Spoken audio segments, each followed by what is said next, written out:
अस्सलाम वालेकुम प्यारे बच्चों, कैसे हैं आप सब। मैं हूं आपकी उर्दू की टीचर मिस रबिया और मैं आपको खुशामदीद कहती हूं स्टेम एजुकेशन में। तो प्यारे बच्चों, आपको पता है ना कि आज हम क्या सीख रहे हैं। हम सीख रहे हैं स्टेम एजुकेशन के नर्सरी का उर्दू कायदा और उससे हमने क्या सीखा, बहुत सारे हरूफ। और इस पर हमने क्या शुरू किया था, सीन का खानदान। अब हम सीन के खानदान का दूसरा हरफ सीखेंगे, लेकिन उससे पहले हम क्या करेंगे, हम खोलेंगे उर्दू का कायदा और सुनेंगे एक कहानी। तो चलते हैं। तो प्यारे बच्चों, अब हम कहानी शुरू करेंगे और देखेंगे कि इसमें क्या क्या है। शाहिद शाम के वक्त किताब पढ़ रहा था। अम्मी जान शिमला मिर्च और शलजम काट रही थी। प्यारे बच्चों, आपको पता है ना कि शिमला मिर्च और शलजम क्या होता है। ये बहुत मजे मजे की सब्जियां होती हैं। क्या आप लोग खाते हैं? शाबाश। अचानक कहीं से एक शहद की मक्खी आई। शाहिद डर कर भागा, क्योंकि आपको पता है ना कि वो काट जाती है। और मेज पे रखा शरबत का ग्लास जमीन पे गिर गया, क्योंकि वो बहुत तेज दौड़ रहा था, उसे पता ही नहीं चला और शरबत का ग्लास टूट गया। तो बच्चों, शाहिद, शाम, शिमला मिर्च, शलजम, शहद, शरबत, इन सारे अल्फाजों की इब्तिदाई आवाज क्या है? शाबाश। तो प्यारे बच्चों, आज आपका यही सबक है। अब मैं आपको बताऊंगी कि दिखता कैसे है और इसे कहते क्या हैं। तो ये देखिए, अपने कायदे पे एक बहुत बड़ा सा दायरा बना हुआ है और इसके अंदर क्या है? शीन। शीन की आवाज क्या है? और इसके ऊपर इसकी छोटी शक्ल भी है। शीन के ऊपर 3 नुक्ते होते हैं। इससे पहले आपने सीन पढ़ा था ना, सीन खाली होता है, लेकिन शीन के ऊपर 3 नुक्ते होते हैं। अब हम देखेंगे कि शीन से यानी से कौन कौन सी और अल्फाज बनते हैं। तो चलते हैं। तो प्यारे बच्चों, ये देखें, ये क्या है? ये जामनी जामनी सा, सफेद सफेद सा, अभी कहानी में भी तो पढ़ा था ना। कौन सी सब्जी है ये? शाबाश, शलजम। शलजम। तो शलजम की इब्तिदाई आवाज क्या है?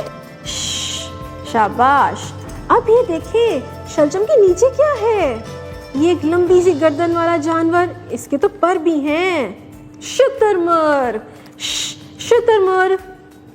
अब ये अपने बाएं जानिब देखें, ये क्या है मीठा मीठा सा? ये तो सब बच्चे बड़े शौक से खाते हैं। इसे कहते हैं शहद। क्या कहते हैं? शहद। और आपको पता है कि ये शहद कौन बनाता है? शहद की मक्खी। अभी नीचे ग्लास में क्या है? ये तो बड़े मजे की चीज लग रही है। क्या ये दूध है?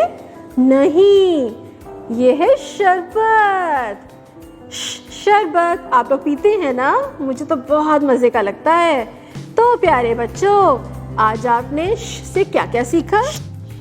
शलजम, शुतुरमुर्ग, शहद, शरबत। अरे ये देखें, ये शीन के नीचे क्या है जो हमें घूर रहा है? ये तो एक जंगली जानवर है, खतरनाक सा, जो जंगल में भी होता है और चिड़ियाघर में भी। इसे क्या कहते हैं? शेर। शेर। शेर। शाबाश। तो प्यारे बच्चों, आपने सीखा ना कि शीन से कौन कौन से अल्फाज बनते हैं। अब मैं आपको बताऊंगी कि शीन को लिखते कैसे हैं। आपने पहले सीन में तो लिखना सीखा था ना, इसी तरह शीन भी हम लिखेंगे। पहले 2 शोशे बनाएं, नीचे मोटा पेड़ बनाकर ऊपर 3 नुक्ते लगाएं, तो क्या बना? शीन। शीन। पहले 2 शोशे लगाकर नीचे मोटा पेड़ बनाएं, फिर ऊपर 3 नुक्ते लगाएं, तो क्या बना? शीन। शीन। शाबाश। तो प्यारे बच्चों, आज आपने سین کے خاندان کا دوسرا اور آخری حرف شین بھی سیکھ لیا۔ امید ہے آپ لوگوں کو بہت مزہ آیا ہوگا۔ اب ہم ملیں گے اگلی دفعہ ایک نئے سبق، ایک نئے حرف اور بہت ہی سرگرمیوں کے ساتھ۔ لیکن اب میں نے پہلے کیا کہا تھا کہ آپ نے باقی جتنے بھی حروف ہیں ان کو گھر میں ضرور یاد کرنا ہے۔ اپنا بہت سا خیال رکھیے گا۔ اللہ حافظ۔ ڈیئر ٹیچرز، آج بچوں نے سین کا خاندان مکمل کیا۔ سین اور شین دونوں حروف سیکھ لیے۔ STEM ایجوکیشن کا مقصد ہے بچوں کی ہینڈز آن لرننگ، تو آپ نے اسی کی رہنمائی سے بچوں کو شین کا تعارف دینا ہے۔ سائنس میں طلبہ کو شہد کی مکھی کا تعارف دیتے ہوئے یہ بتائیں کہ شہد کی مکھیاں پھولوں سے رس چوستی ہیں اور شہد بناتی ہیں۔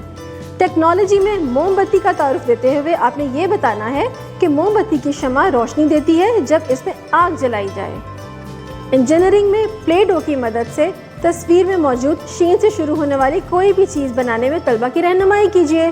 ریاضی میں اوپر دی گئی تصویر میں شین سے شروع ہونے والی چیزوں کی گنتی کروائیے۔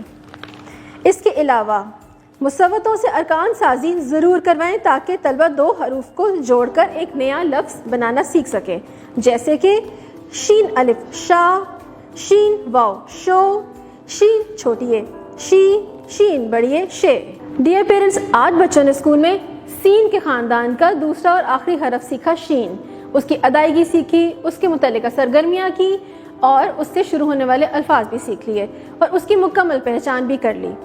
اب رینفورسمنٹ گھر میں بہت زیادہ ضروری ہے۔ اس کی ضروری ہے کہ آپ ان کی ڈائری باقاعدگی سے چیک کریں اور ٹیچر کی ہدایات کو فالو کریں۔ اس کے علاوہ QR کوڈ کو اسکین کر کے شین کے متعلقہ بچوں کو ویڈیوز دکھائیں تاکہ بچوں کو حرف کی مکمل پہچان ہو سکے۔ اس کے علاوہ STEM ایجوکیشن کے قاعدے کے مطابق جتنی بھی سرگرمیاں ہیں کوئی ایک پروجیکٹ بنانے میں بچے کی رہنمائی ضرور کریں۔